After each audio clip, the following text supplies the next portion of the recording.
Hello bachcho, let's read the question. The question says an empty container has a circular hole of radius r, small r at its bottom.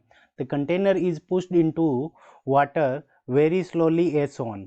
Very slowly means क्या हो रहा है कि इसके ऊपर जो pressure लग रहा है, एक्सटर्नल जो फोर्स लगा रहे हैं हम, वो बहुत कम है. To what depth the lower surface of the container from the surface of water can be pushed into water such that water does not flow into the container. Surface tension of water T given है और density of water हमें क्या given है, रो given है. सो यहाँ पे हमारा एक कंटेनर है और इसकी जो रेडियस हमें क्या दे रखी है, स्मॉल आर दे रखी है.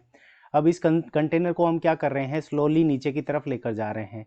तो किसी भी कंडीशन के अंदर क्या होगा कि जब इसके अंदर वाटर इसके इनसाइड जाने होगा लगेगा, तब क्या कंडीशन हो जाएगी कि यहाँ पे एक सेमी सर्कल की क्या बन जाएगी, एक हमारी यहाँ पे सेमी सर्कल का बन जाएगा. तो क्या होगा कि सेमी सर्कल की ड्रॉपलेट बन जाएगी. अब देखो यहाँ पे ऊपर की तरफ जो एटमॉस्फेरिक प्रेशर है वो क्या है, यहाँ पे कितना लगेगा, तो वो पी नॉट लगेगा. और यहाँ पे हमारा क्या होगा कि पी नॉट, यहाँ पे वाटर सरफेस के ऊपर भी, ये वाटर का फ्री सरफेस है, इसके ऊपर भी पी नॉट प्रेशर लगेगा. और मान लेते हैं कि ये एच मैक्स डेप्थ तक ये क्या कर रहा है, नीचे की तरफ जा रहा है. ठीक है बच्चों. तो यहाँ पे जो प्रेशर हो जाएगा इस पॉइंट के ऊपर, जो प्रेशर होगा वो हमारा क्या हो जाएगा, P naught plus rho g H के इक्वल हो जाएगा. तो अगर यहाँ पे हम वैल्यू माने प्रेशर की P1 मान लें, तो P1 इज इक्वल्स टू हमारे पास में क्या हो जाएगा, so P1 is equals to P naught plus rho g h, P naught plus rho g h. अब ये जो वाटर ड्रॉपलेट है इसके अंदर जो एक्सेस प्रेशर होगा वो हमारा कितना हो जाएगा, 2T divided by small r के इक्वल होगा. तो इस क्वेश्चन को करने के लिए हम क्या करेंगे कि प्रेशर बैलेंस करेंगे. ठीक है बच्चों. सो हमारा यहाँ पे जो की कंसेप्ट हो जाएगा इस क्वेश्चन को सॉल्व करने के लिए, सो की कंसेप्ट, सो की कंसेप्ट, तो की कंसेप्ट के अंदर क्या हो जाएगा कि हमारा जो प्रेशर इनसाइड, यहाँ पे अंदर की तरफ जो प्रेशर होगा P inside, P inside, P inside is equals to P outside.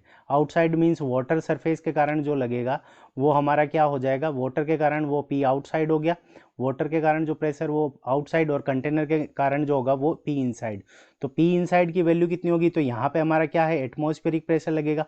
So atmospheric pressure को हम क्या लिख सकते हैं, पी नॉट के इक्वल लिख सकते हैं, P naught plus P outside. तो यहाँ पे देखो वाटर सरफेस के कारण पी नॉट प्रेशर लग रहा है, प्लस वाटर की अगर एच डेप्थ तक अगर ये जाए तो रो जी एच मैक्स, रो जी एच मैक्स यानी मैक्सिमम डेप्थ हमें निकालनी है. और यहाँ पे क्या होगा कि जो सेमी सर्कल की ड्रॉपलेट बनेगी उसका एक्सेस प्रेशर होगा और वो क्या लगेगा, ऊपर की तरफ लगेगा. So -2T divided by small are.